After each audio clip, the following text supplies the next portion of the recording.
This next story in A Fine and Pleasant Misery is called Further Teachings of Rancid Crabtree. Graham sliced off 4 great slabs from the loaf of her homemade bread. She spread them with butter, piled on a couple pounds of ham, slices of onions, pickles, cheese, the leftovers from previous night's supper. She then stuffed the sandwiches in the paper bag and thrust them into my hands. But I tell you, I don't need food, I protested. Rancid's going to teach me how to live off the land. Shoot, my grandma said, waving a butcher knife at me. That old fool don't know any more about living off the land than he does about working. Now take those sandwiches and don't give me any sass. On my way over to Rancid's cabin, I stuffed the sandwiches down the front of my shirt, hoping he wouldn't notice I was carrying contraband. What you hiding thar? The old mountain man said, the instant he caught sight of me. You got watermelon under your shirt? Nah, I answered, embarrassed. Graham made me bring along a couple of sandwiches in case I got hungry. Rancid hooted. That old waiter woman. When's she gonna cut you loose from her apron strings and let you be a man? I don't know, I said. I told her you were going to teach me how to live off the land, but she pulled a knife and made me take the sandwiches anyway. Yep, she's a mean un, all right, Rancid said. Well, them sandwiches won't hurt nothing and might come in handy in case we have an emergency. I should explain that Graham and Rancid were natural enemies. Graham possessed all the qualities Rancid despised in a person. She was practical, hardworking, neat, clean, methodical, and never smoked, drank, or told lies. She ain't human, Rancid often complained. Graham claimed Rancid was the only person she had ever known who was totally lacking in character, and by character, she meant a tendency toward work. A man could rustle cows, steal chickens, rob banks in his spare time, and Graham would say of him, Rufus may have some bad ways, but I'll tell you this, he's a good worker. He ain't to- he ain't totally no good. He ain't totally no good like some folks by the name of Rancid Crabtree I could mention, but I won't. To Graham, being a good worker excused a lot of shortcomings, but it wasn't the sort of lifestyle that appealed to me at the age of 12. Since Rancid was the only person I had ever known who hadn't once been caught red handed in the act of holding a job, I figured he must have some secret, and I studied him the way other kids in school studied their arithmetic. Because he didn't work, Rancid always had time to give you. Not just a little pinch off minutes, but hours and days, and even whole weeks. He was a fine example for a kid to pattern himself after. On this particular day, Rancid and I were going to hike back in the mountains and spend the night in a lean-to we would build ourselves. All we would take with us were some fish line and hooks, and some twine, and our knives, and as it turned out, 2 4-pound sandwiches. The morning was one of those impeccable specimens found only in the early July in the Rocky Mountains, particularly when it is only the 12th July you've known your whole life. That was back in the old days, before environment had been discovered, and there were only trees and blue sky and water moving swift and clear. Hiking along behind the old woodsman, I listened to the soft humming of summer and paid attention to keeping my toes pointed Indian fashion as I splashed through the shallow pools of sunlight on the trail. It was very pleasant. It was a very pleasant day to start learning how to live off the land, so I would never have to work. We hiked hard for the first hour to shake off the last lingering shards of civilization, and then slowed our paces as the trail began winding up into the mountains. Far down below, in the patchwork of fields, we could see the farmers wrestling with their hay crops. We laughed. After a while, Rancid started giving me living off the land lessons. The first thing he had me do was to smear my face with mud. This har mud will keep off the mosquitoes, Rancid explained. I smeared on a copious quantity of mud because there was one thing in the world I was interested in keeping off. It was mosquitoes. I had heard plenty about mosquitoes from Rancid before. They were vicious flying creatures that sometimes would swarm out of the woods and suck the blood from your body. Since I had spent a good deal of my time in the woods and never seen mosquito, I hoped they were merely a figment of Rancid's imagination. His imagination was crammed with all sorts of weird and interesting figments. If mosquitoes did exist, the mud did a good job keeping them off. It even worked pretty well with the mosquitoes. Another rare creature, apparently known only to Rancid, was the eagle. He pointed to a large bird circling high above the mountain. Look thar, boy, thar's the eagle. The bird was too high for me to make out any of its features, but in the years since, I have frequently seen high-flying birds, and I assume to be eagles. So I'm pretty sure they exist. Rancid told me that eagles were so big they often carried off half-grown cows in their claws, and as a result, were not much loved by ranchers. But heck, he said, eagles got a right to livin' too. Rancid had his own system of ornithological classification. There were 3 basic groups of birds: little birds, medium-sized birds, and big birds. A few birds were referred to by their common names: ducks, doves, grouse, pheasants, and eagles. Rancid's system of ornithology worked just as well as identifying rarer birds. What's that bird? I would ask Rancid. That thar is what you calls your little black and white with a red head. He would tell me authoritatively. I never ceased to marvel at how Rancid knew all the little different kinds of birds. Just by looking at them, you could tell he knew what he was talking about. About noon, I began to feel the first pangs of hunger. I suggested to Rancid that maybe the time had come for us to knock off the nature study and start off living off the land. And if it wasn't too much trouble, I'd like to take a look at the lunch menu. Rancid looked around the land. Figured we'd have huckleberries for lunch, but they're still green. The wild raspberries should be ripe up in the meadows, though.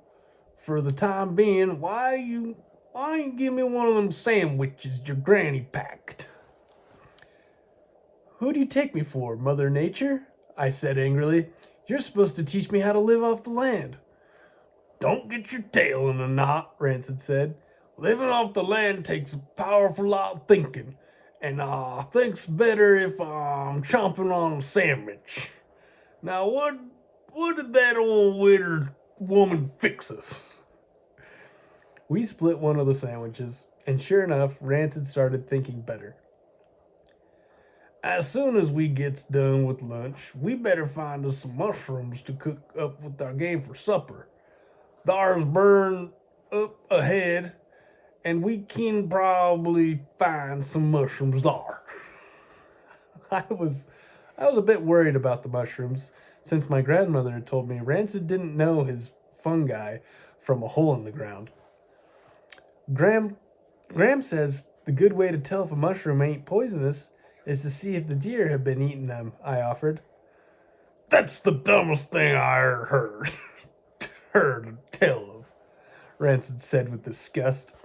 Deer don't know much more than your granny does. Mushrooms is a little wrinkled pointed things, and toadstools is all the rest.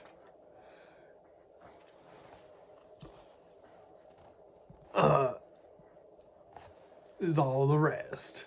Deer eat toadstools all the time, and it don't bother them none. A human being is a toadstool. The first thing he knows, he's knocking on pearly gate with one hand, still picking his teeth with the other. Fortunately, we were able to find we were able to find any mushrooms in the burn.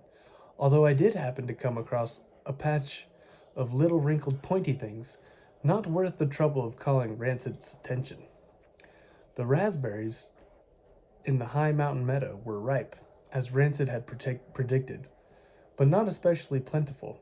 Nevertheless, I got a keen sense of living off the land from eating them.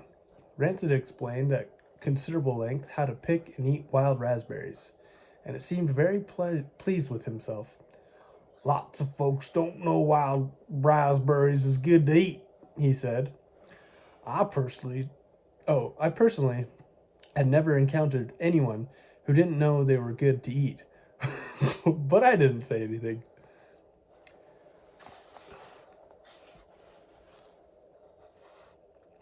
Graham says even cattails are good to eat, I offered. Ha! Rancid laughed. That silly old woman. It's a wonder she'd live to be 105 with what with all her notions about eating poison plants. I didn't know she's that old, I said. That just goes to show you, Rancid said. Now don't let me hear no more of that talk about eating cattails.